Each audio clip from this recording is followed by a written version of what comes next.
And greetings. Happy Wednesday. Welcome to the Steve Deace Show here live and on demand on Blaze TV, radio, and podcast. I'm Steve Deace, just peacefully coexisting with my fellow non-binary citizen of the planet, Todd Erzin, who peacefully coexists with absolutely nobody, and Aaron McIntyre, who doesn't even try to.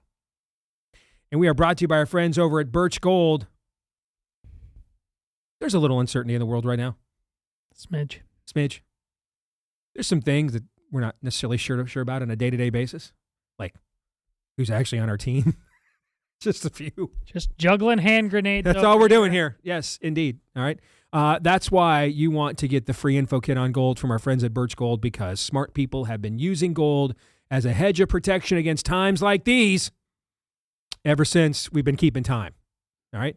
So get started today. Text the number 989898. Receive your free info kit on gold, and there's no obligation, just information that's free. With an A+ rating from the Better Business Bureau and tens of thousands of happy customers, let Birch Gold Group help you diversify with gold. Get that peace of mind today. All right? Text Steve to 989898. Again, text Steve to 989898. Get started today with our friends over at Birch Gold Group. Before we get to today's show, I forgot. Let me find it real quick. Dang it. Where is it? It's in my feed. Here it is. Okay, found it. I need to get started with a correction. All right? And this is maybe my favorite correction I have ever received. Right? So yesterday we talked about the Supreme Court Justice Elena Kagan, that she even sided with us against the state of Colorado on so-called gay conversion therapy that isn't really a thing, right? There's no pill we give you. There's no hyperbaric chamber we place you in, right? There's no sweat lodge in which you are ensconced, all right? Gay conversion therapy is, my kid is exhibiting same-sex desires. I know that's ungodly and against the way he was created. Just like any other, my kid is exhibiting desires to be a kleptomaniac. My kid's exhibiting sociopathic desires. My kid's beating on his younger brother or sister. Any other thing that you would recognize as outside of the nature that God intends for your child, right? So you take him to pastoral counseling and hope that the enlightening of the Word of God can open the eyes of my heart, Lord, right? So that you're living differently. That is so-called gay conversion therapy. And the Supreme Court ruled yesterday 8-1 with even Elena Kagan's vote that you can't do that against the First Amendment of the Constitution, right? We talked about that? Right. And I believe I referred to Elena Kagan yesterday as the lesbian Supreme Court Justice. I bet this is where we were okay. going. Yeah. All right. So our great friend, Dacian Memes for Pumpkin Spiced Queens, checked with Grok, Elon Musk's AI, to see if indeed I am correct. Now I'm going to read you this full correction because this thing, she's a beaut, Clark. All right. No, Elena Kagan is not a lesbian. She is never publicly identified as such, and there is no credible evidence or confirmation of any same-sex relationships. Right? Did you read the next paragraph? During her 2010 Supreme Court nomination, rumors circulated, often sparked by her never having been married, having no children, a short haircut, that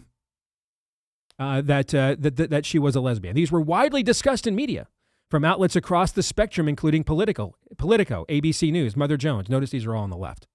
The Guardian, and Wikipedia summaries of the episode. Close friends and associates directly addressed and denied speculation so in other words, even though she exhibited all of the hallmarks of what would make someone a lesbian, she is not one. So essentially, Elena Kagan is the Lindsey Graham of the U.S. Supreme Court. Mysteriously single, just like Lindsey's mysteriously single. Lispy, effeminate, not dating, not any rumors of any dating, and couldn't find just somehow one Southern belle worthy of being Mrs. Graham in the entire Palmetto State. That's essentially the Elena Kagan bio. All right, despite all the hallmarks of being a lesbian and being discussed as such by virtually every major left-wing news outlet, there's no evidence that she is. Of course, there's also really no evidence when you read the Grok thing that she's not. Nevertheless, I should issue a correction here. All right. So from this time forward, I will not refer to Elena Kagan as the lone lesbian on the U.S. Supreme Court. I'll just refer to her as the Lindsey Graham of the U.S. Supreme Court. I think that's a fair description. What do you think, Todd? You're the show ombudsman. You get the final verdict. All roads on this show lead back to Lindsey Graham. So here we are. Indeed. Indeed they do. Aaron, you okay with that? Yes. All right. Just want to make sure we're on the same page. So Listen, when we have to make a correction, we do here right at the top of the show. We don't bury it at the end of the program or on page E14, like the newspapers do. We do it, that nobody still reads. We do it right here at the top of the show. So I want to thank our friend Deace and Memes for Pumpkin Spice Queens for providing that correction, and we have now provided the clarification. We will no longer state. Although I will state, all right, that Elena Kagan now is firmly number one in my lesbian Supreme Court justice power ratings. She is firmly number one in those. While not actually maybe even being a lesbian, but being adjacent. And the Lindsey Graham of the U.S. Supreme Court. Fair? That's pretty solid because one of the other justices doesn't even know what a woman is. That's very true. And may not even actually know how to spell homosexual for that matter. Indeed. She's not a homosexual, nothing, but she likes the way you handle your rig. She does. All right, coming up on today's one of the great Morning Zoo radio bits of all time. Trucker Glock, who wants it? Where are we? I don't know. Matt Gaetz is talking about, hey, when I was in Congress, they showed me that we were breeding humans with aliens to create a hybrid species. Really? He just said that yesterday. Yeah. Yeah, man, I missed that one. He just said that yesterday. True story. Yeah. I think they were called Nephilim. I think I've heard this story before. Anywho, on today's show, Daniel Horowitz will join us. Frankly, after this opening, we need some woe and lamentation. We need it today. And after talking to him yesterday, I'm pretty convinced he's gonna bring it. He's locked in? Daniel's like, you don't want me on your show tomorrow. That's what he told me. Yes. I'm like, we're going to have you on. All right. So he will be with us at the end of the program. We will play buy, sell, or hold in the middle, and that's where you guys will determine what we're going to talk about. But first, we're going to talk about Aaron's rundown of what happened while we were away. What happened while we were away, brought to you by Decision Day. The White House announced last night President Trump will address the nation in prime time tonight at 9 p.m. Eastern regarding the war in Iran. This morning, President Trump posted on Truth Social that the new president of Iran is much less radical and is calling for a ceasefire. Based on some media reports whose veracity remains unknown, Iranian President Masoud Pezeshkian has butted heads with the IRGC. The latter group seems to remain steadfast in opposition of any deal with the U.S. that does not end on their terms. President Trump at the White House yesterday gave a potential timeline for a U.S. pullout from Operation Epic Fury. We'll be leaving very soon, and if France or some other country wants to get oil or gas, they'll go up through the strait and Hormuz Strait. They'll go right up there and they'll be able to fend for themselves. I think it'll be very safe, actually, but we have nothing to do with that. What happens in the strait, we're not going to have anything to do with, because these countries, China will go up and they'll fuel up their beautiful ships and they'll leave and they'll take care of themselves. I would say that within 2 weeks, maybe 3, we're hitting them very hard. President Trump made those remarks during a signing ceremony for an executive order aimed at shoring up mail-in voting and voter citizenship and ID for voting. This morning, President Trump became the first sitting president to attend and observe oral arguments at the Supreme Court. The court heard arguments pertaining to the historic birthright citizenship case. Meanwhile, a federal judge in Massachusetts on Tuesday tried to block a Trump administration policy that terminated temporary parole status for nearly 1 million illegal aliens who were granted the benefit out of thin air by the Biden administration after they entered the United States using a mobile app that was originally designed to streamline the process of checking cargo trucks through the southern border. In Boise, Idaho, the city's mayor wept as she was forced to take down a trans flag yesterday on the so-called Trans Day of Visibility, one of the over 530 such days on the Rainbow Jihad calendar. It's not political. It's not religious. It's not ideological. For each other will carry us through. Yes, our love for each other will carry us through. Yes, Lauren McLean, Boise's mayor, complying with state law banning the flying of flags like those of the Rainbow Jihad, weeps and sings hymns as she reminds people the trans agenda is neither religious nor ideological. In Worcester City, Massachusetts, this video from last year went viral this week, featuring residents showing up to voice their support for turning their town into a sanctuary city for dudes pretending to be women and vice versa. You better prepare for trans people to make this a very unsafe space. I'm shaking right now.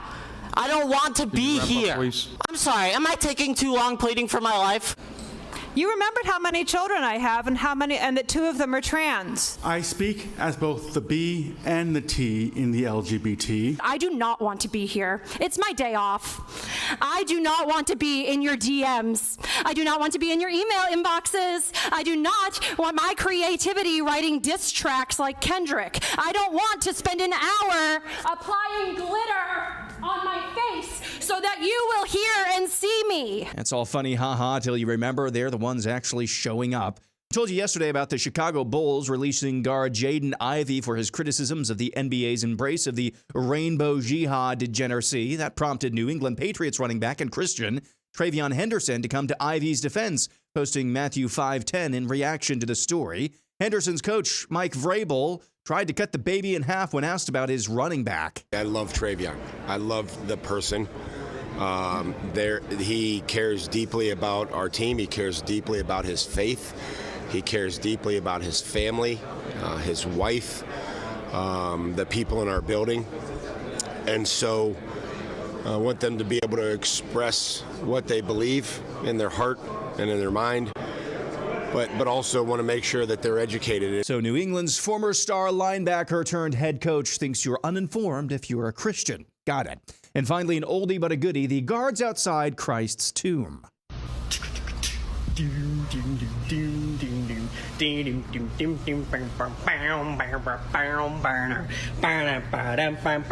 Hey! What? And that's what happened while we were away. So we have talked on our show for a long time now about, and this conversation was being had even before Todd and Aaron came to work here, that what we are up against is a rival religion, that we used to say the new progressivism before it rebranded as wokeness. The new progressivism is just the old paganism. That's all that it is. All right. And what we call woke today is really the spirit of the age. And that's a term right out of the scriptures to describe whatever is the godless zeitgeist, or cultural prevailing thought or mood that claims it's smarter and more powerful than God. And in one of his epistles, Paul taunts these notions. And he says, "Where is the sage of this age? Who will dare stand against God?" Elsewhere in the Word of God, it says, "The fool says in his heart, there is no God." What you just saw throughout much of Aaron's montage were fools. Absolute lost souls foolishness. And some of them are literally the bearded lady, and some of them are the guy with the 36-inch biceps and no balls. None. Can't run and can't run away and cower fast enough.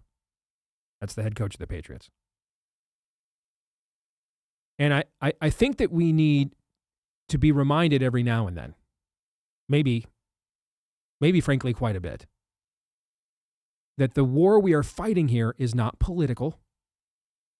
And even though we're making everything racial, it's also not racial.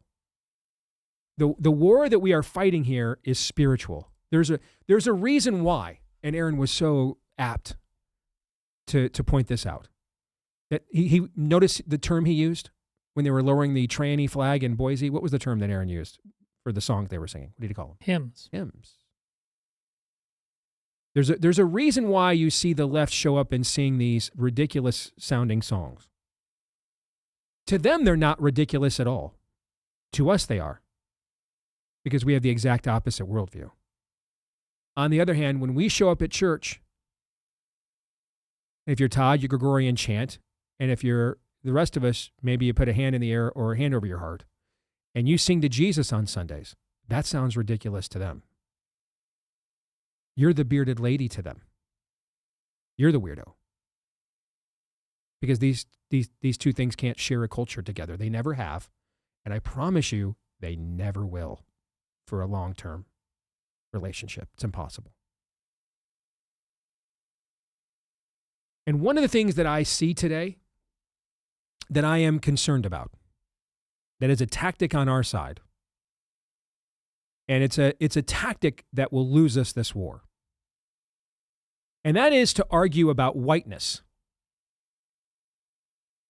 And I see this a lot. I see this even with people I like. I see this even with friends of mine. I see this even with people we've had on our show in the past.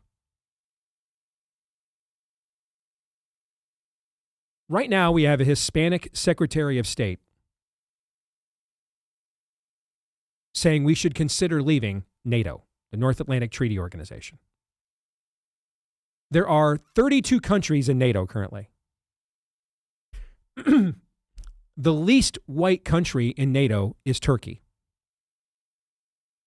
Do you guys know what the next least white country in NATO is? The United States. The United States and Turkey are the least white nations in NATO.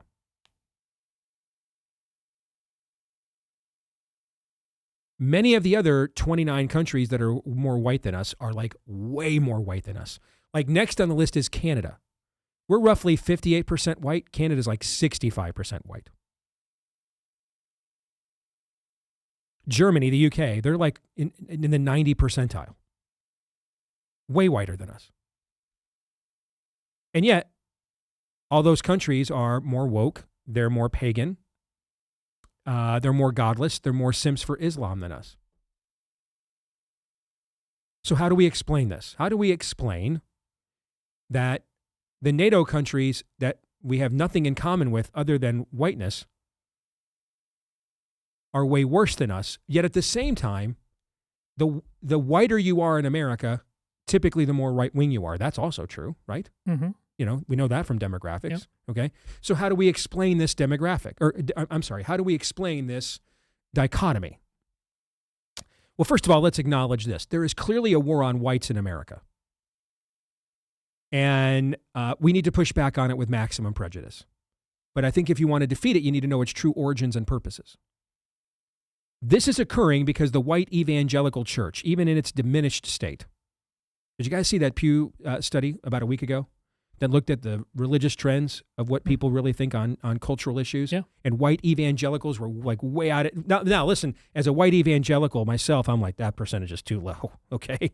But we were still like way out ahead of every other demographic group. See, that's your reason why. That's your reason why.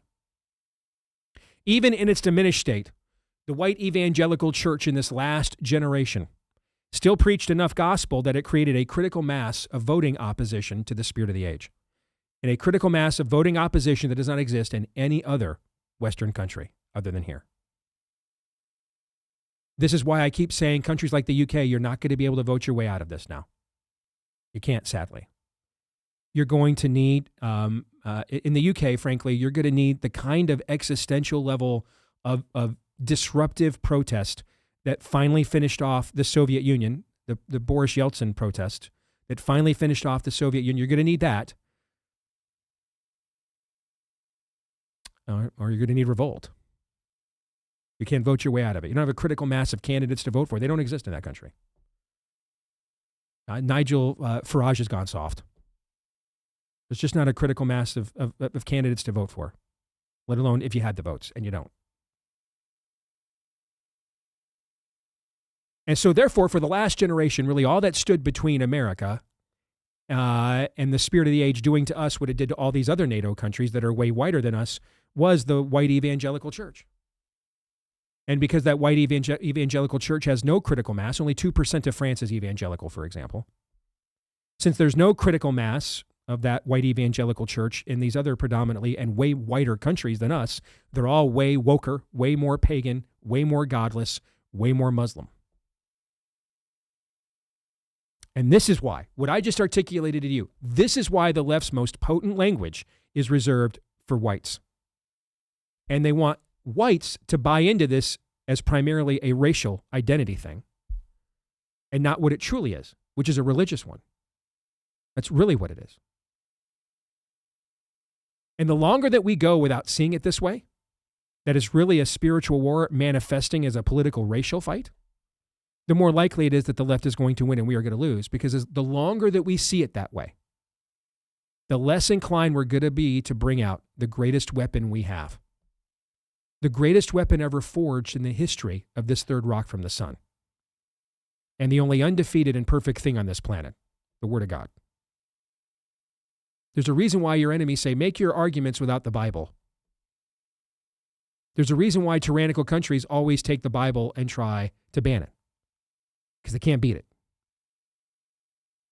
If you kept getting beaten by the same team all the time, you'd want them out of your league too.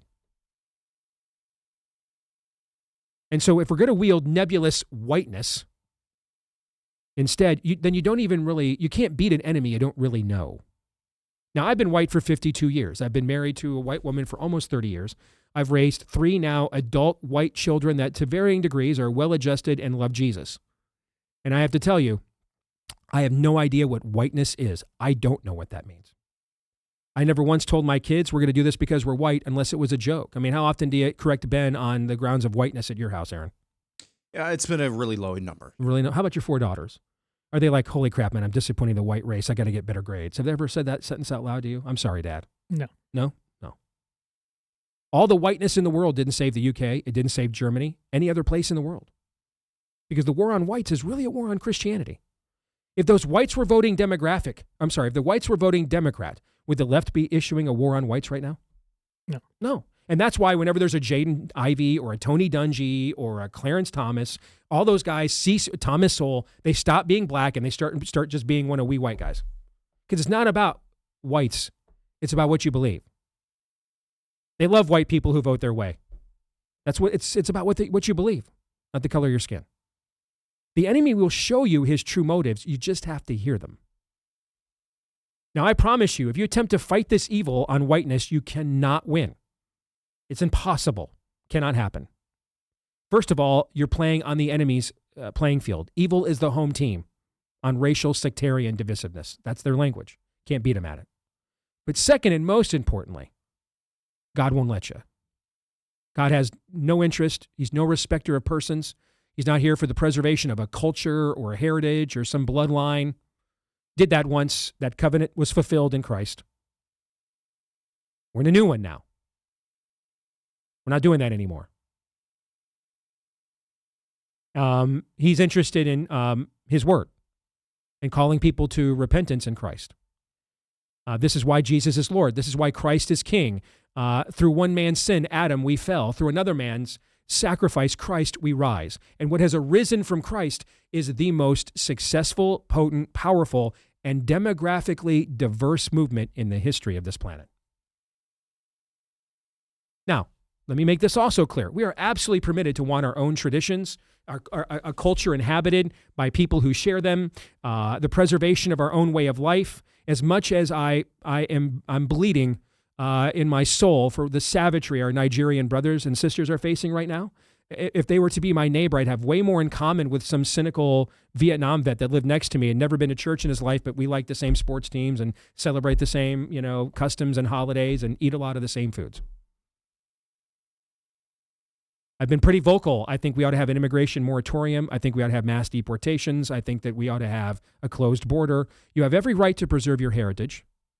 And just because you're white doesn't mean you don't get to preserve the traditions and customs associated with your culture.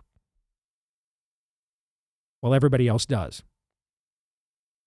America should be for Americans, not foreigners. An American is an American citizen. We are a nation of citizens, not immigrants. The Great Commission does not call us to mass migrations, but missionaries. We're not called to replacement theory, but individual regeneration. However, we must never forget this.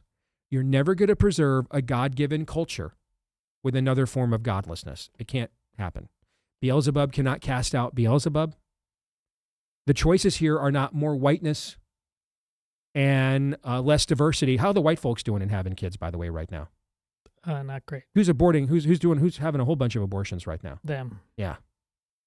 So we're not even if we tried, would we even win some kind of demographic birth off? Would we win that one? No. No, because the foreigners are coming here and having way more kids per capita than the white folks are having. Yeah. It's white women that are voting, single white women that are voting for all these abortions on demand and having quite a few of them. The choices really are Christ or chaos. Those are your choices. Those have always ever been your choices, and those will always be the only choices you have. For something will always rule, and something must always be worshipped. It is worldview and not demographics that is destiny. Europe has all the demographics we're looking for, and yet none of us think they have the superior culture to us at the moment. In fact, we're debating now on our side about whether we should decouple from Europe even faster than Israel. Holy Week is a reminder that it is not nostalgia. You know, one of the reasons why the Jewish leaders, many of them, missed Christ was their cultural nostalgia. Oh wait, we're sinners too? We have to repent too? I thought we were going to instantly restore the kingdom of David and rule here. I thought we were going to make the Greater Israel project that comes right out of the Bible. We're going to make it happen right now. You mean to say, even though through all my robes and how much Torah I've memorized, I have to still repent of my sins? That I'm just like these lay people out here doing the sacrifices every day? That I haven't arrived? That our culture is not unique and special? I have to repent too? Yes. Cultural nostalgia fails. And whoever is willing to suffer the most for what they believe in wins and ultimately gets to determine culture. Gentlemen, your thoughts?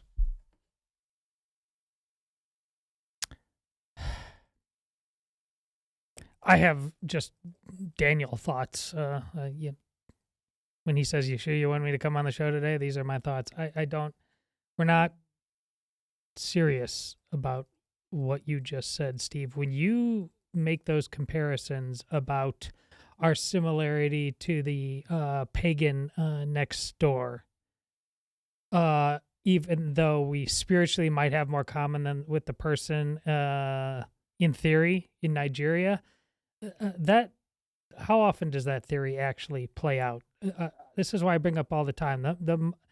The person going to church, even every Sunday on the cul-de-sac, it almost looks exactly the same as the pagan living on the same cul-de-sac. And it's because of that last part you talked about, Steve, the willingness to suffer, which has always been the game. It's not some egg-headed idea. It's actually the cross. And we don't like it. And we keep running away from it instead of running to it. And just the mere fact of bringing that up to people in various obvious ways that you're telling them, and I do this all the time, you're telling them not to stop it altogether. You're telling them it's gone too far. They hate you for it. How dare you? Something drastically has to change. You know, we're afraid of boots on the ground in Iran. I get it. You know what? The modern Christian is also afraid of boots on the ground right here in America. You know, we don't want to go to war about anything. Can I just be left alone? Well, that's why you're getting lectured to it by the fools in Aaron's montage in that city council video. Yeah. That's why you're getting it. Yeah. It's time to let the lion out of its cage, really. You know, I think there are some, when it comes to what you're talking about with whiteness. What is whiteness? You know, I think it was the Smithsonian. I brought this up in passing very quickly in an overtime earlier this week. It was like the Smithsonian or some national museum brought up blackness or something, what blackness meant. And it was a bunch of things that were like not exactly good. But flattering? Yeah, they weren't flattering, but they were trying to make it sound like it was a good thing. And so is whiteness, the opposite of these. You're still playing the enemy's game. You know, whether you're running a political campaign, you've said this, I've heard you say this behind the scenes so many times. Whether you're running a political campaign, whether you are coaching a team, are you going to have more success accentuating what you are good at or trying to be better than what the enemy is good at? Mm-hmm. You're going to be better at accentuating what you are good at. In the biblical worldview, greater love hath no man than this, that he would lay down his life. That's what our worldview does really well. What does that require? What Todd was just talking about. Suffering. That's what we do well. We're supposed to anyway. Are we doing it well right now, though? Well said. The Steve Deace Show.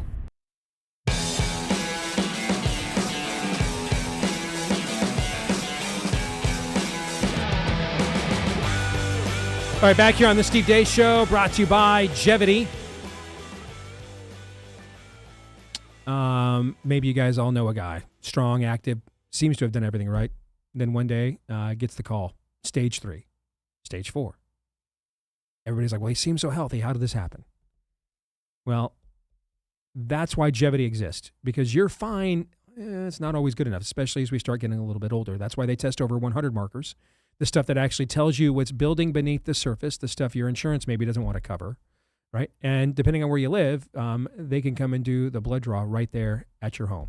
No appointment backlog, no 6-week wait. Your care team will then walk you through what your results mean for you and what to do about them. I've gone through this, and I was extremely impressed. I even took the Jevity stuff to my own doctor.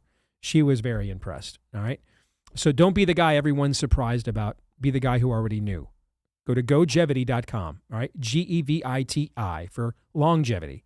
Gojevity.com. That's gojevity.com. Use the promo code Deace for 20% off. See what's coming. Promo code Deace for 20% off at gojevity.com.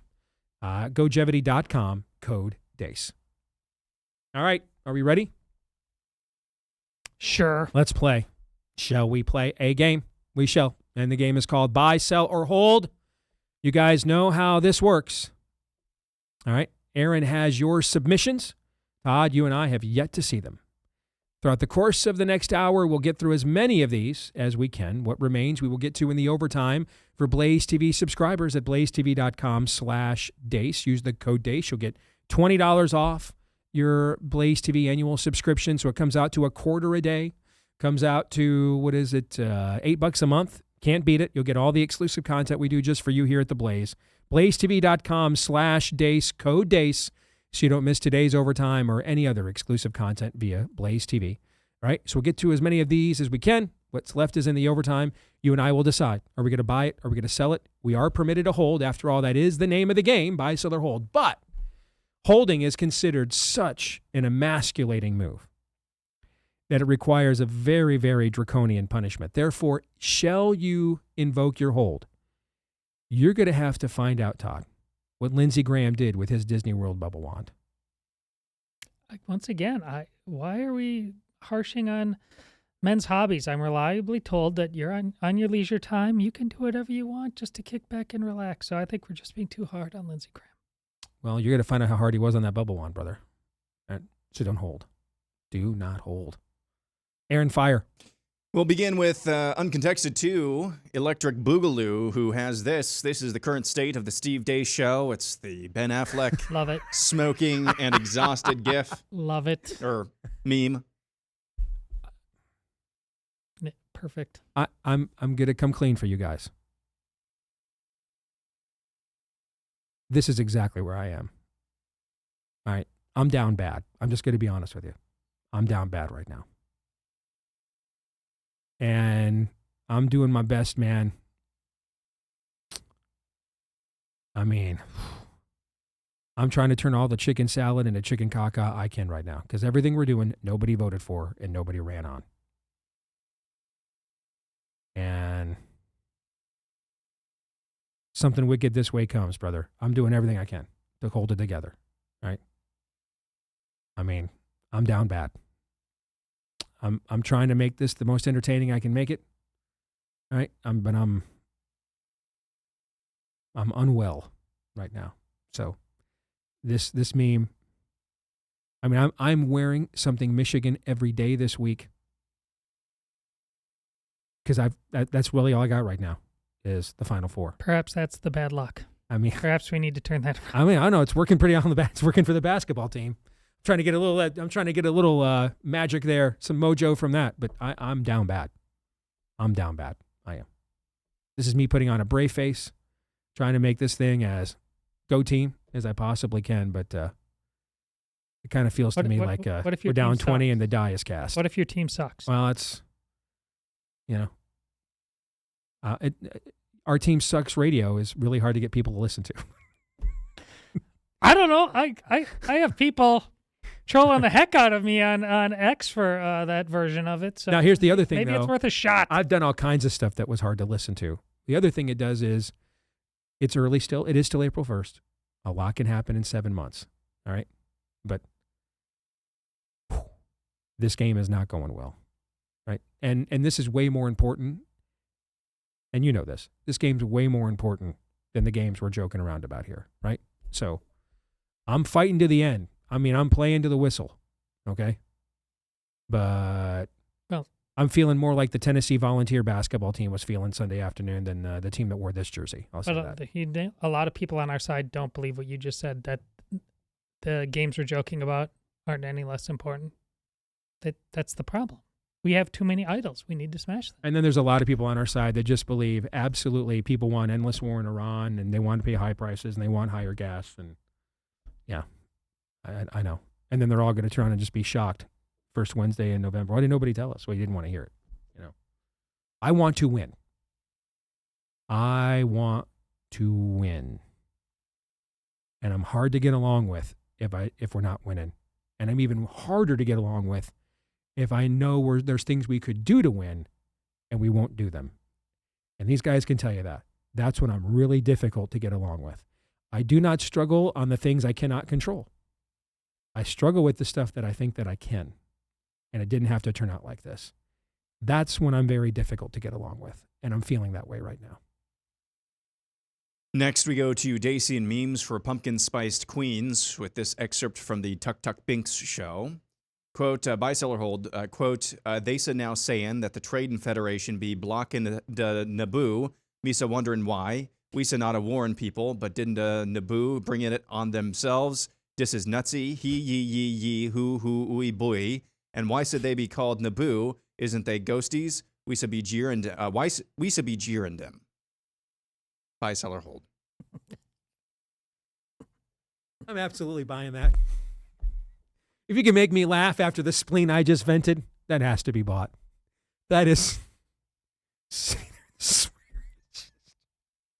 I wish you, all the podcast listeners, I wish you were looking at this. All right. But sitting there with Tucker's sweater and Jar Jar sitting there, it just, the image just cracks me up, man. Okay. I mean, I needed it. I'm still down bad, but not as bad as I was 5 minutes ago. I needed that. Thank you. All the buys. I mean, as statesmen go, I think, once again, Jar Jar's also gotten a bad rap. Really. Compared to what we deal with every day. How much, okay, can I do a little sidebar? Since we went there on the Tucker thing for a second, can I do a little sidebar with you guys? Sure. Do you guys buy this trope online that these guys just all go on, like Megan and Tucker and Dave Smith, and they all just go on and they just all go on each other's shows? That's kind of a thing. Now I don't follow it that closely, but one of the things I see, I don't know what's the trope here that they do just go on each other's shows all the time and tell and essentially intellectually manual do the intellectual equivalent of manual manipulation a circle, okay? Or is the trope that they do that? You see what I'm saying? Is that not really true? But you guys get the sense that these just the same six people go on the same podcast, all saying the same things to each other all over and over again. Do you guys get that sense? Everybody's got. I mean, heck, this show has a group of people that are on more often than others. That's not my, like, when I think of them, that's not my lament if I have one. I mean, it's kind of normative that you do, but I don't even know. Like, it's just the two big ones. The insinuation is that they're kind of these 5 or 6 shows are all a cabal, and they just kind of go on each other's shows to feed each other's frenzies, to elevate each other with their, retarded, foreign policy views. This isn't it for everybody else in conservative media to suddenly talk about one certain group selling out. I don't know, that it's not the hand you got to play on this one. I'm not buying it. Okay. I think the best thing is just to take each person individually on a case-by-case basis. Okay. All right. Jonathan has this. Tonight's presidential primetime speech will be about the launch of the Artemis II, but timed to freak out Iran with the potential he could be announcing a ground invasion. Do you buy the overall sentiment this is some sort of big head fake? Now, Caroline Leavitt did say specifically last night this address will be regarding Iran. Mm-hmm. Still, they could pull a fast one. I think there will absolutely be an address on Iran tonight. And I think that there's like 3 or 4 approaches of what it will say that could go down to 10 minutes before the address, before we decide which one it is. because there's an ongoing leveraging and negotiation happening here. So I think they range anywhere from, there could be, of the 3 or 4, one that announces a ceasefire, at least some kind of 30-day temporary ceasefire, to see if the Iranians will keep it. Or, hey, we're sending in the Green Berets. I think, and then there's a couple that, 1 or 2 that could be in between, okay? That's the... One could be, hey, we're making progress, but we're still negotiating. And I gave Iran, how much time was it I gave them for the Straits of Hormuz? Till like the 6th, I think. To the 6th, okay. All right, so they've got another week here almost, to open that up. Otherwise, we're going to bomb them back to the... I think it's a choose-your-own-adventure book, and I think Iran's choosing which adventure the president decides to declare tonight. That's what I think. The only honest answer about what this might entail is the one you just gave, uncertainty, because listen, we've been given a lot of benefits of the doubt to the uncertainty on multiple fronts with this thing, because Iran is absolutely an evil entity that has not just overt malicious designs, but carries them out on the regular. So if that was not the case, this would be basically looking like our analysis of Ukraine, because the communication about what's been going on has not been great. Correct. The major difference here is one has defined has acted as a threat against our interest and declared that they are. Yes. And wants you and plans on being even more so, and the other has not. Right. So that again has bought a lot of benefit of doubt on people. And the show is exhibit number 1. We're trying. We are trying. Next, we go to DJ Miller, who says, if Democrats were made an offer to secure nationalized health care, seeing as we're already there with Medicare, Medicaid, and the VA, but illegals have to go due to program costs, Democrats still wouldn't sacrifice any future voters, even to score a key campaign sales pitch item. In fact, you're so right. The Republicans ought to do this to expose it, actually. The Republicans ought to say, all right, nationalize health care, but you have to be a citizen. This is another... And make Democrats say, no, we're not for that. So really then the only issue you guys really care about then is that we can't have a citizenry. We can't have a country, no matter what the policy is. It can't be a country for Americans, by Americans, to Americans. It can't be. No matter what the policy is, even if it's your own policy, it cannot prioritize the American people. The Republicans actually ought to suggest that. This has been happened multiple times on multiple issues, which is why I've often presented to you my hard cases abortion philosophy. This is another version of that. Oh, really? The hard cases, rape, incest, health, those are your problem? Okay. You have that, whatever that is, 2%. You give me the rest of them. They'll never take that deal. Ever. Even though you think it's immoral, you should put it on the table for them, because they'll never take it. Yes, flesh out the false objection. Yes, and make them show you that they wouldn't take it if offered. Yes. Listen, remember after the State of the Union speech, and I talked about how well the president did, and he made this very point. All right, stand up if you think we ought to prioritize Americans instead of illegals. And no Democrats stood up, right? And I walked out of there feeling, hey, we're back on message. Everybody's unified. We never talked about we're going to invade Iran. Who knows how long it'll take? 4 weeks, 5 weeks? I don't know. Maybe blah blah blah blah blah. Listen. I want us to win. I hope we kill every single member of the. Since we're there, I'll go on the record, and I say this. I think it's totally biblical. I think it's Romans 13. I'm fine if we kill every single member of the Iranian High Command and every single member of the Iranian Revolutionary Guard. I think the world's a better place, and God is glorified if they all die. They made their choice. Totally fine with it. But that's a separate question from, we can't run from Tim Walz in Minneapolis. Why did we run from Tim Walz in Minneapolis and run to Iran? That's a separate question.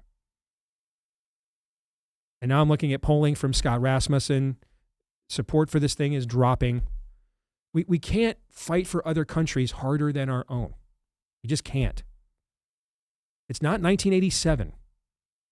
All right? We have a myriad of fundamental problems here. I was in North Dakota this last weekend, and I cannot tell you how many people I heard from, man, I cannot find a good husband for my daughter. I cannot find a good wife for my son. In North Dakota! in North Dakota.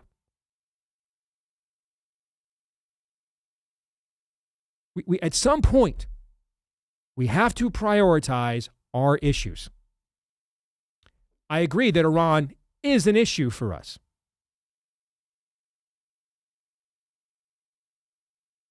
But the reality is we are way more threatened by the fundamental systemic things in our own culture right now than we are Iran. The Israelis aren't, but I don't live in Israel. I love Israel. I am a Zionist. I don't live in Israel. I'm an American. When you're on an airplane, whenever you get on, and I'm on a lot of airplanes. I travel a lot. I speak all over the country. And it's funny, when they warn you, hey, if indeed there's a problem and we lose turbulence, we lose air pressure, or the plane's going down and the safety mask comes down, what do they always tell you to do? Put yours on first before you put on the one you help the person next to you. Because if you're not secure, you can't help the person next to you. See where I'm going with this? We are arguing right now in the U.S. Supreme Court. And I've been following this during the break. Essentially, the Chief Justice of the U.S. Supreme Court thinks it's totally fine if 1 billion foreigners come here.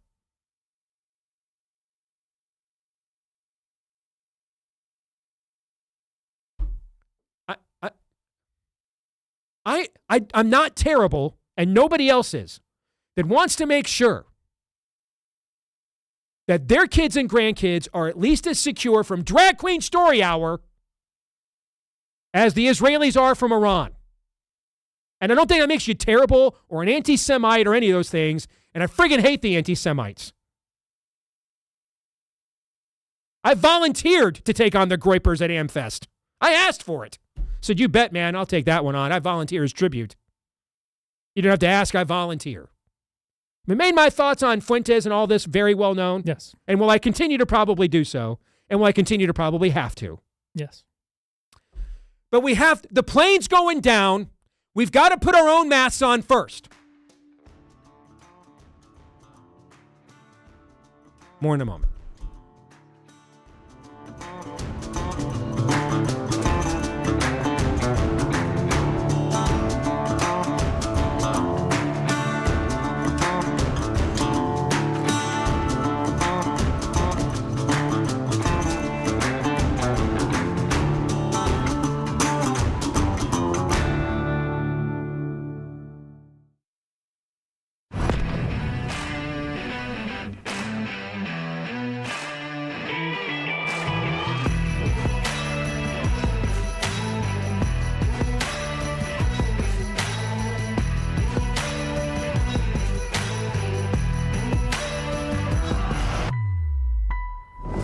All right, back here with Hour 2, live and on demand on Blaze TV, radio, and podcast. I'm Steve Deace alongside Todd Erzen and Aaron McIntyre. Let us know what you think about what we think via the stevedeace.com inbox, which you can take advantage of by emailing the show, steve@stevedeace.com. That's DEACE. Like us on Facebook, MeWe, and Gab. You can follow me at Steve Deace Show on X, Instagram, and TikTok. Also, don't forget to subscribe to our new YouTube channel, at Deace Show on YouTube. That's at Deace Show on YouTube. Pardon me. You can also subscribe to the podcast version. If you haven't already, hit that subscribe button, or if you're on Apple iTunes, you hit the follow. And that's how you know for sure that every time we do a new episode, it's for sure right there in your podcast feed. And then finally, if you wouldn't mind, if you are a podcast listener and haven't done this yet, tens of thousands of you have, but we have way more podcast listeners than that. So there's tens of thousands more who could. Leave us a 5-star review. That's if you like the show, of course. We would never ask you to lie. We would, of course, ask you to exaggerate. We think that's totally fine. Okay, so if you just kind of like the show, maybe bump us up to a really like. Thank you. And many of you have already done that and shown pity upon us, and so we are grateful. Appreciate it. We're also brought to you by our friends over at Van Man. They are a little skeptical of the new natural personal care brands out there. All right. And, they know several of these are kind of sold out years ago to massive corporations, private equity firms. They replaced the real ingredients with the cheaper chemical substitutes. But Van Man, they're going in the exact opposite direction. They're one of the companies that even helped kick off the tallow movement. They're staying committed to using real traditional ingredients instead of corporate filler. Their tallow balm is made from grass-fed tallow. There's a reason that matters. Those fatty acids in that tallow, they're identical to the oils in our own skins. So it naturally produces the glow that you're looking for, and you're going to notice the difference immediately. That's just one example, all right? So go to vanman.shop/Deace, vanman.shop/Deace. Use the promo code Deace for 15% off your first order at vanman.shop/Deace. Code Deace for 15% off. Vanman, real ingredients, no exceptions. vanman.shop/Deace, promo code Deace. One of my girls just asked me the other day, "Hey, Dad, you guys still cool with the Van Man?" I mean, I get street credit because I'm involved with Van Man. Is that a passive-aggressive way of saying, "You guys get any more free stuff in, you can give me pops"? It probably was that, okay. too. I respect that. Yes. I totally respect Yes. that. At least your kids ask. My kids just grab my You got- Raycon headphones and walk off. You got That's what my 5 kids women do. in my house that are all in on this stuff. Okay. Good stuff.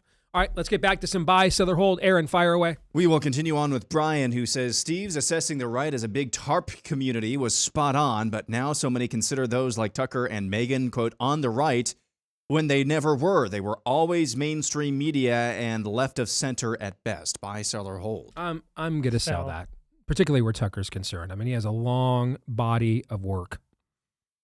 And I think that's why so many people have been, myself included, have been so challenged by how to relate to some of the zaniness we are seeing right now.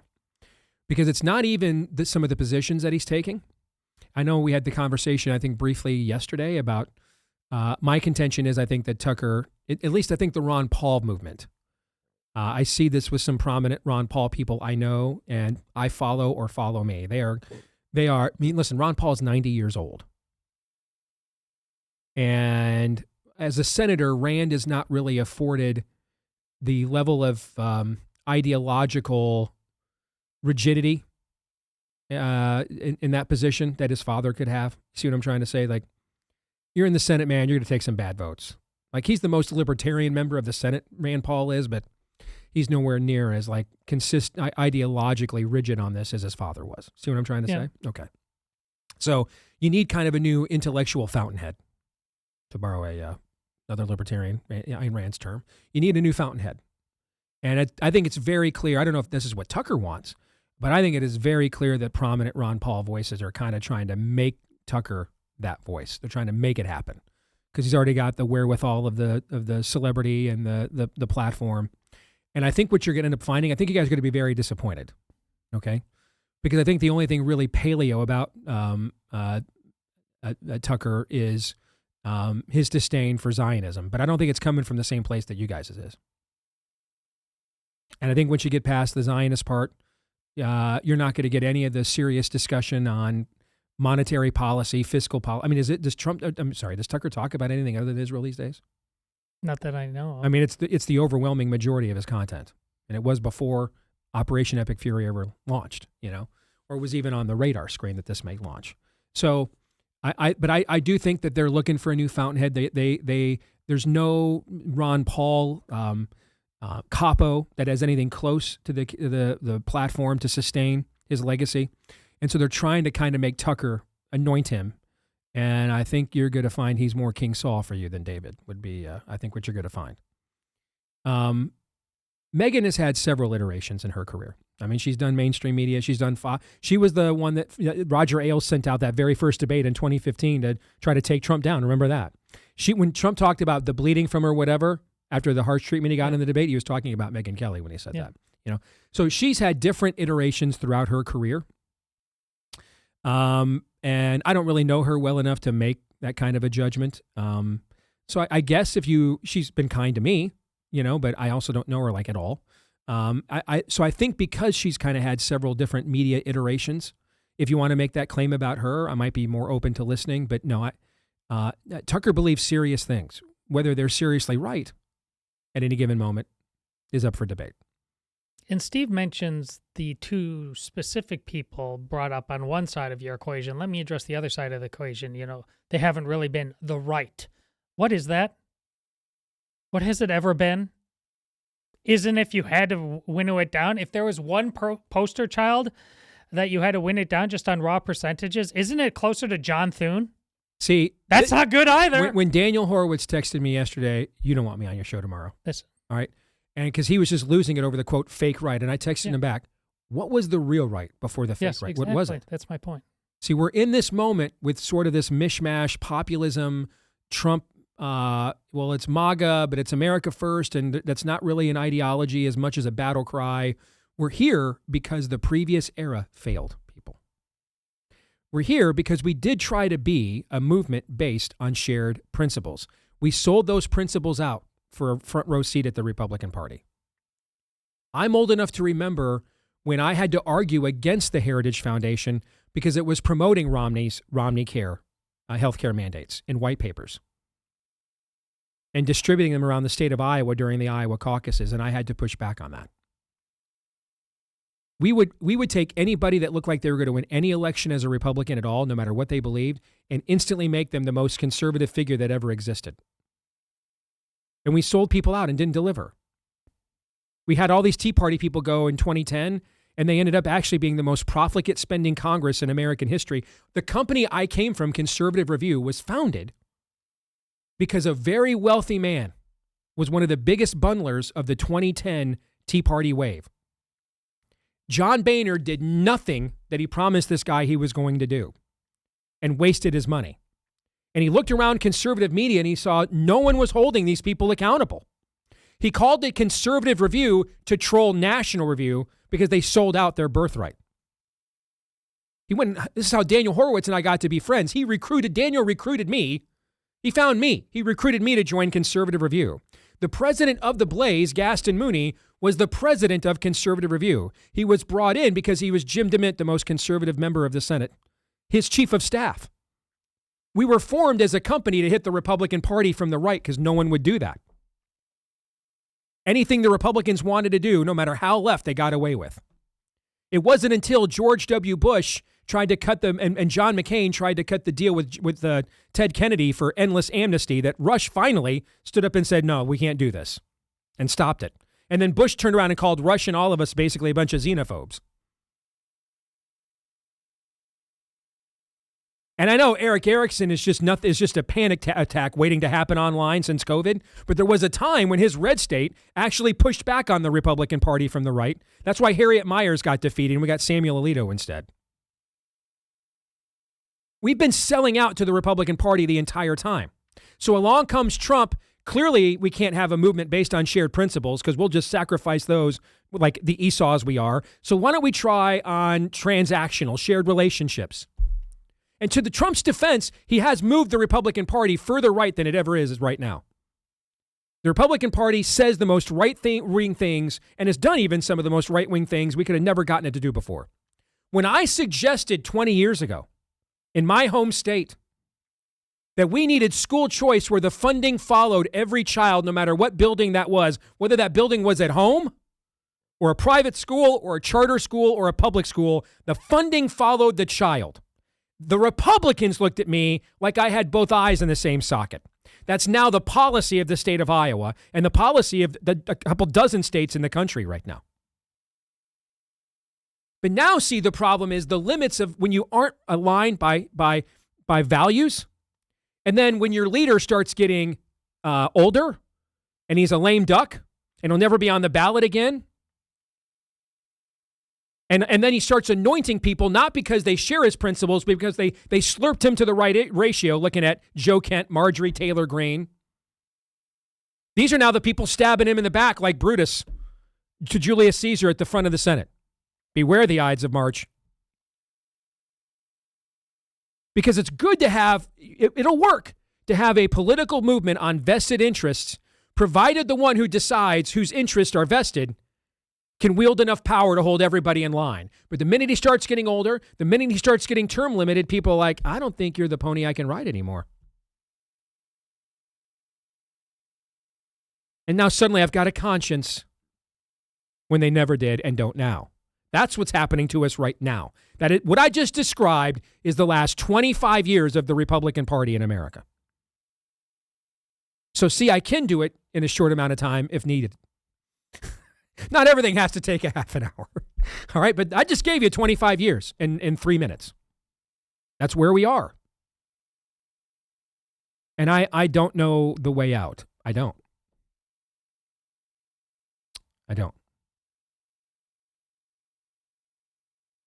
I'd tell you if I did. I don't even have a guess. Couldn't even proffer you a guess.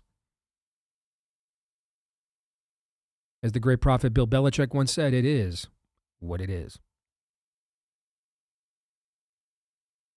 Next, go to Nate, who says Ken Paxton, showed us a public method to gain an endorsement and allow Trump to play both sides and win. I see this as one of the few ways to shape the primaries for the better. Other candidates need to take note. Totally agree and buy. Now, you also have to understand that Ken Paxton built up his own name ID to the point that he could pull a play like this. Okay, the list of people who could do this, small, but your observation is still correct, and it's among the most deft political moves I have seen in my entire career. I mean, impressive, most impressive. I mean, that was a Jedi move, what he pulled here, for sure. Well, I agree, but it's mostly Jedi in the sense that it's rare. I mean, really, it's not genius. It's just having a bare modicum of stones and understanding a moment and an opportunity. We used to call that being a man. Well, now you just described why it's so rare. Yeah. Next is I Was Promised a Good Time, who says more people use the various Kalshi polymarket predictive markets nationally to bet on the NCAA Final Four than turn out to vote in the primary elections nationally. Oh, gosh, this is not even close. Of course. Of course this is true. I'm telling you right now, we're going to have fewer people vote in this statewide. We have not had a gubernatorial contested primary in Iowa in 15 years on the Republican side. 15 years was the last time we had one, 2010. So, no, 16 years. We're going to have fewer people vote in this gubernatorial primary than voted in the 2016 Iowa caucuses. And that's with an all-time record amount of Republicans in Iowa, over 700,000 of them. We have a 200,000 voter registration advantage. And I would not be shocked. Rob Sand is running unopposed. And I may Joker pencil trick myself live on the air if this happens. Don't be shocked if more people vote in the Democratic primary for Rob Sand, unopposed, than we're going to get in the Republican primary. Yeah. We're not, and that is beyond. A few days ago I was in the corner, cut me, Mick. That's cutting myself if that happens. I mean, I'm cutting myself. That's Aaron's montage. I'm stigmating in the driveway if that happens. They show up, they sing hymns. Yes. Who wrote this, Aaron? I Was Promised a Good Time. Okay, I don't recognize that person, so they're not like a slappy on my behalf. I'm just saying, based on that, I mean it. I'm asking everybody to read it honestly, objectively. Is that idolatry?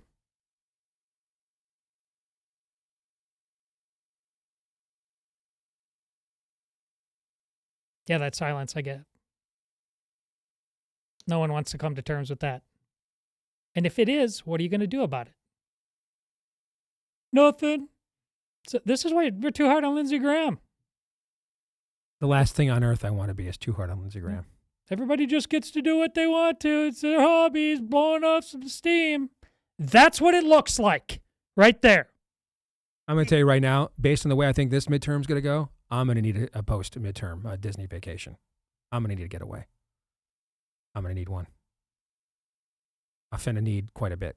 Like, maybe I'll buy some Tucker nicotine patches. I'm going to need a lot. We won't deal with our idolatry. We can't have high expectations. It's just that simple. SoCal Conservative says a compilation or highlight reel of Steve's MSNBC appearances back in the day would be the most watched video on Steve's YouTube channel. How about it, Aaron? Yeah, I've looked for these, by the way.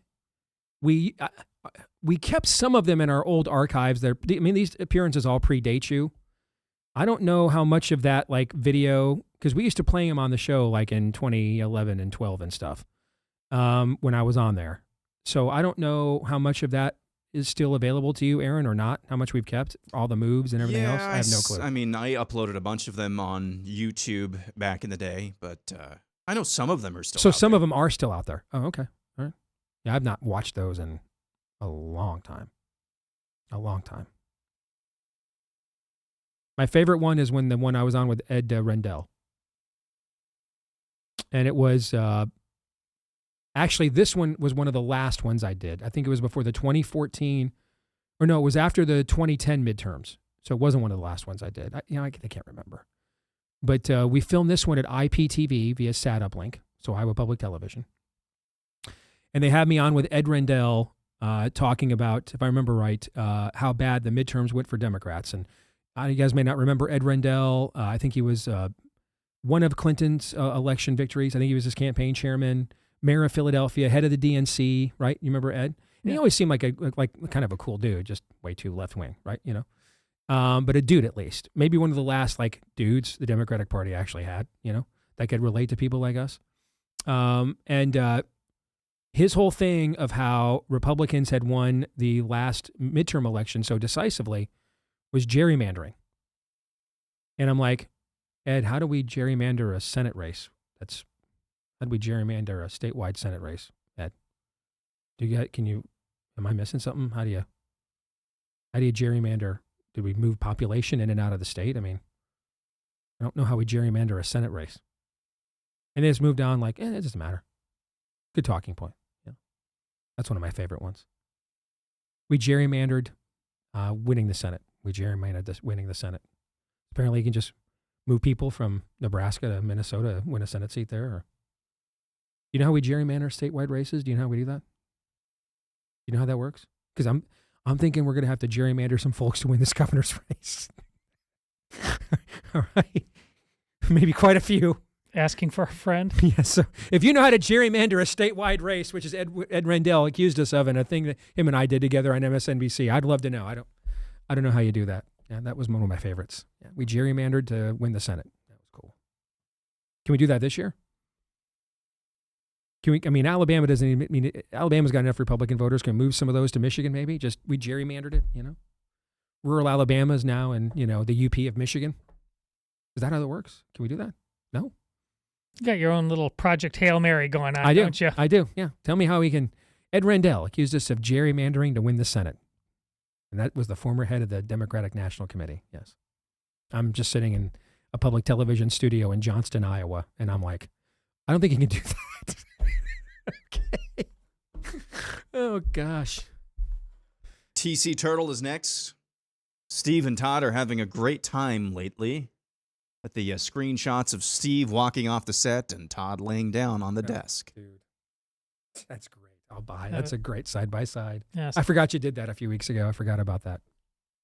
I don't even remember what the bit was or why we did it, but you were gone, and Aaron and I looked at each other and just said yes. I've walked off twice. One was the night of the 2016 Democratic Convention when they, for the first time, since I think Jefferson was a Democrat, started quoting the Constitution against us. I just couldn't handle it. I just got triggered.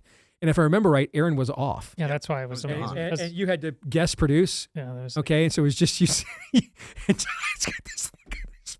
We're on 100 radio stations across the country, and Todd's like, USB. What's going on? I think Kim was still with us.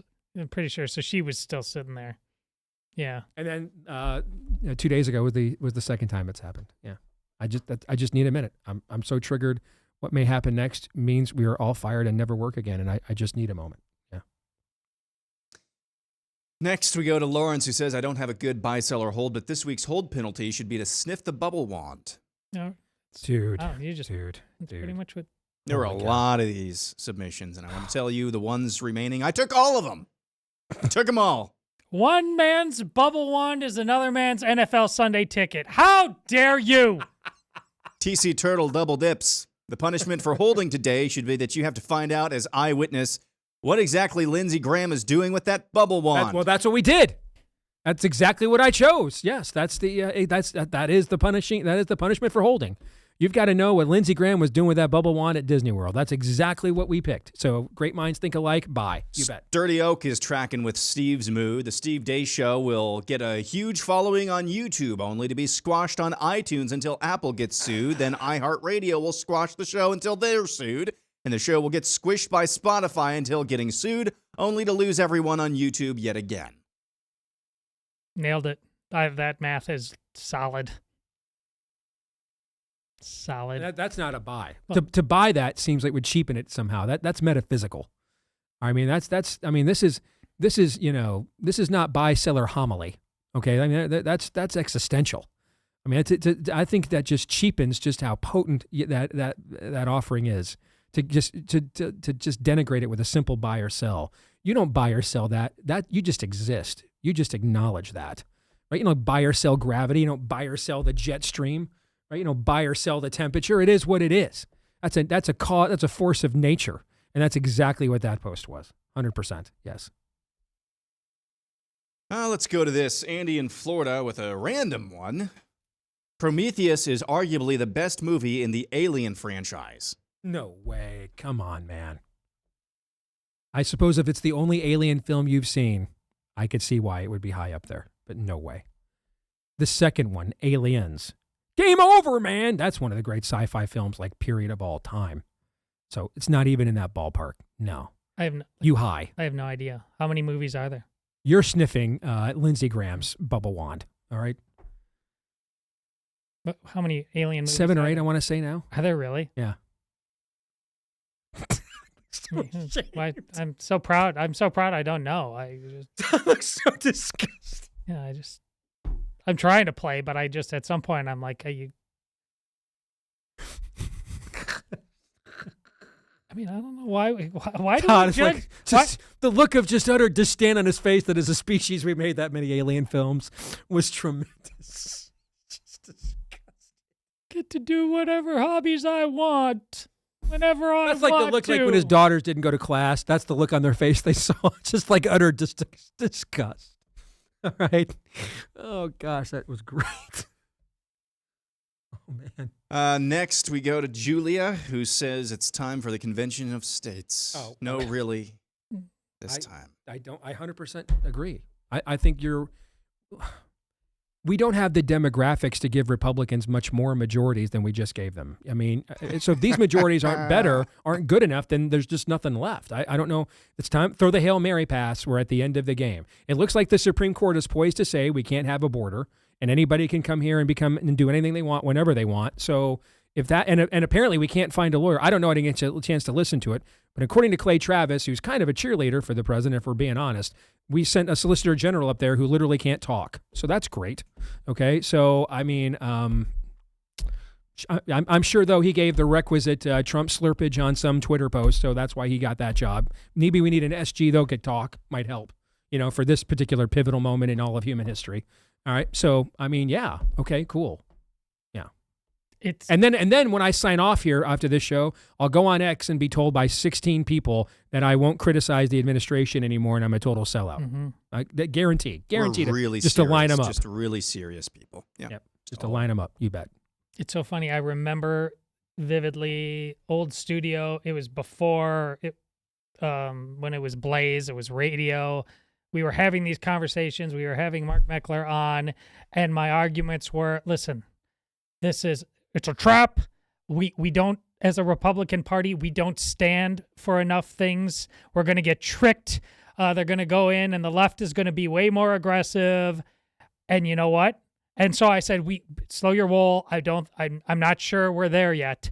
I believe everything I just said. It still holds. It's a trap. The Republicans don't stand for anything. We might lose. But now I'm the opposite side. We have to do it. And my logic is because of what Steve said. We are so out of options. I don't even want to contemplate. You think we have a hard time getting our people to vote now? You think we're having a demoralization problem now? What's one of the main issues that gets our people to still show up and vote in the polls? Supreme Court justices? Mm-hmm. Let's have the Supreme Court come back and say, you don't have any borders anymore. You don't have a country anymore. And as long as 1 billion foreigners come here and plop out a kid without you asking, they're now Americans and get to vote you out of your country.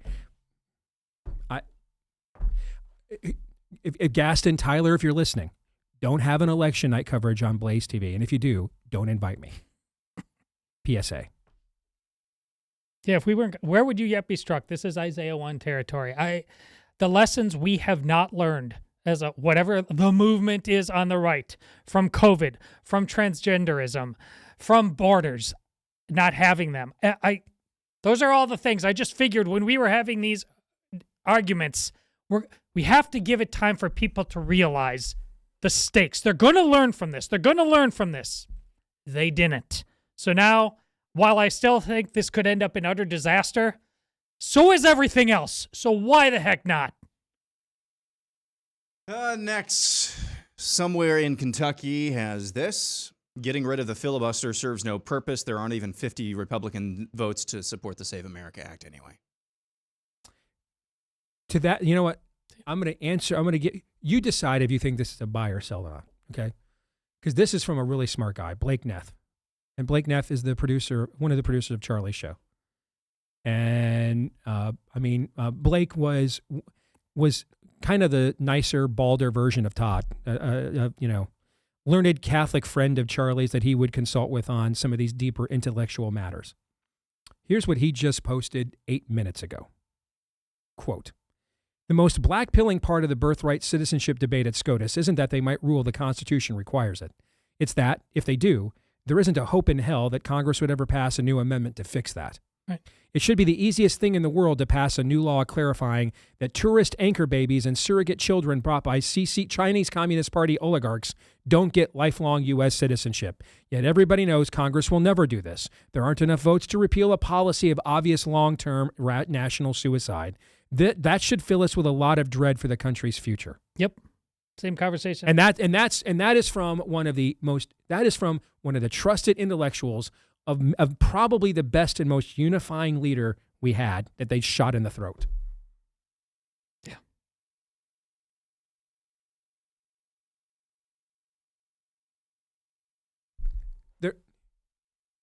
What it took to win this last election was extraordinary. Yeah. And remember when I said what it will take to keep it together after we won will even be harder. All right. All right. This is like, as you like to point out, this is the Dr. Strange. This is the one. This is the one. Okay. And we are wasting political capital on things that won't win the next election instead of on fights like this. We have to fight as much for citizenship in our country as we do for the citizens of Iran. And I don't think that's too much to ask of the people that we voted for. I just don't. And I don't apologize for it. The Steve Deace Show.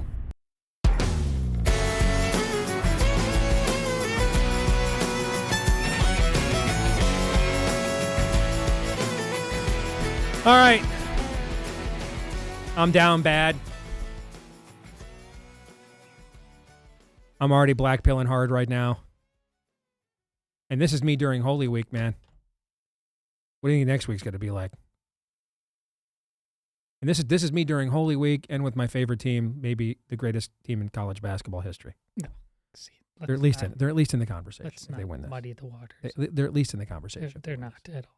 They're at least in it. They're not in it at all. At least you don't have to. At least a little bit.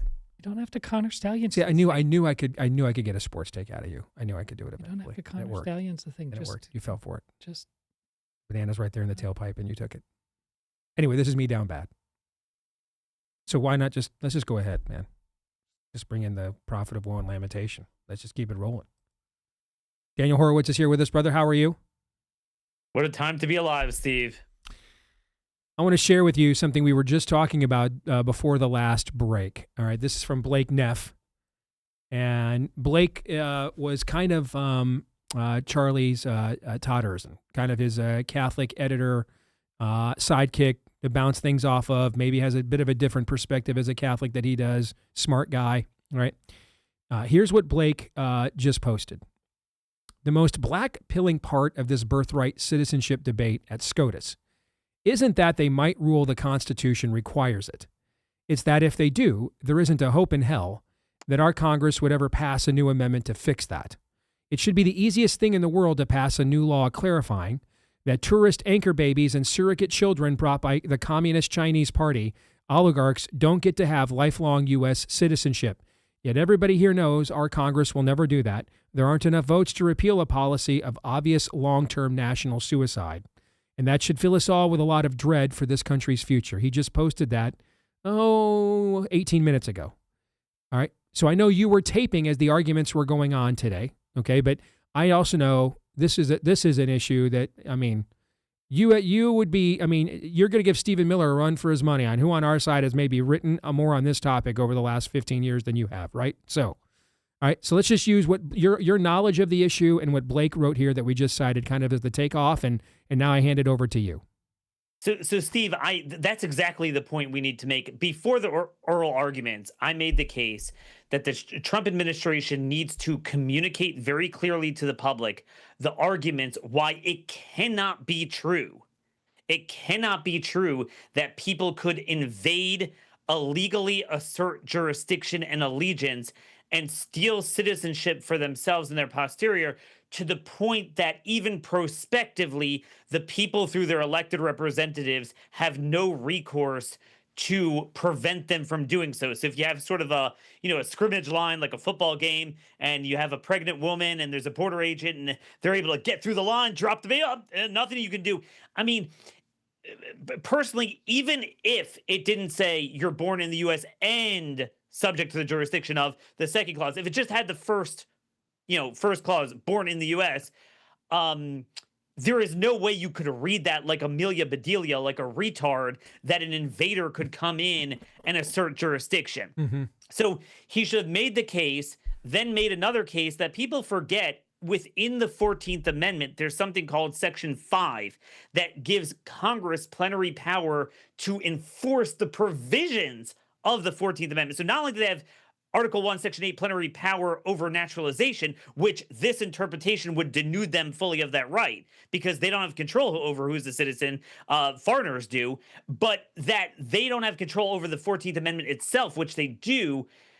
And then rather than the SAVE Act, remember, this is a much bigger deal. You're talking about 7 to 9% of all births in the country every year. CIS estimated in a given year that could be about 250,000 people. That's a much bigger deal than, whoever winds up voting illegally as a non-citizen. That should be what he stakes it out. Instead, I'm going to show up, we're going to win, when the reality is there is not a single legal scholar that believes we have 5 votes against anchor baby jurisprudence, which in itself is an indictment of Republican judges. And this, if you know John Roberts, this is not an issue that he will permit to be determined 5-4. No. It's going to be minimum 6-3 one way or the other. There's no way any kind of hot button issue like this is getting decided by one vote. Well, Steve, the overturning of Roe was decided by one vote. Well, the overturning of Roe was, but that case was not. Roberts ruled ruled for the Mississippi abortion ban. He ruled for it. All right. So there were 6 votes for that. OK, he didn't want to go so far as to overturn Roe, and the other 5 justices did that. OK, so on something like that, it's almost never going to be 5-4. All right. Roberts will craft the idea that him and Amy Coney Barrett are going to vote separately. They vote like 90% of the time together. All right. So I mean, this is going 6-3 one way or the other. Yeah. So it's a question of Gorsuch. It's either 2 or 3. I mean, that's really the question. But the reality is that once you tell me that they could redefine marriage, they could redefine humanity, they could redefine sexuality, and then we've had a buildup just yesterday. We had a district judge say that Trump has to keep the CBP One app. So Biden illegally, beyond statute, takes away Article 1, Section 8 of Congress and creates his own visa program. And the judge says, you have to keep it. And they're like, okay, I mean, I don't think Trump should have spent time on the ballroom, but he did. And the judge said, you can't use it. I mean, it's... By the way, how would that judge stop the construction from happening? Would he run out under the White House grounds, bypass all the security to get there and run onto the and just stand in front of the cranes? Forbear, I demand. I mean, how would he stop that from occurring in the first place? It's so look, Steve, I don't mean to toot my own horn, but it's tough being 15 years before everyone on every issue that MAGA feigns outrage and care about, but then they don't really see it through. I literally wrote the book on this stolen sovereignty. I said, even if we elected the best people in the world, but if we accede to basically this notion that anything a court says is God's law, and you have to affirmatively use your powers against what you know the Constitution to mean and use it to empower them, then we're done. And I gave birthright citizenship as that was the crux of the book, that I said, if you don't stop this, they're going to create the ultimate stolen sovereignty, which is you're not only denuded of the right to self-determination on every critical issue, but you're denuded of the right to determine who becomes part of your society. And I warned about this, and here we are, and it's going to happen. I would not have, frankly, appealed the lower court opinions, because it was the Trump administration that appealed it, because you know what you're going to get. I would have said, now, I think we all know legally, once it's not in the Constitution, which it's not, statute just cuts and pastes the 14th Amendment. So you could do it executively, but I think politically it would have made sense for him to stake out his presidency getting Congress. On the other hand, thanks to the endorsements of the rhinos over 5 consecutive cycles, you're right, we don't have the votes. They actually agree with it. Look, Wong Kim Ark, it says blatantly in there that you're a citizen, you come, here to immigrant parents if permitted to reside in the U.S. That line is in the opinion. I could go through a bunch of arguments that the Solicitor General did not give. That, by the way, your Solicitor General in Iowa, Eric Wasson, did a great job. He actually put these arguments in that the Supreme Court has said. I just want to briefly share with your audience.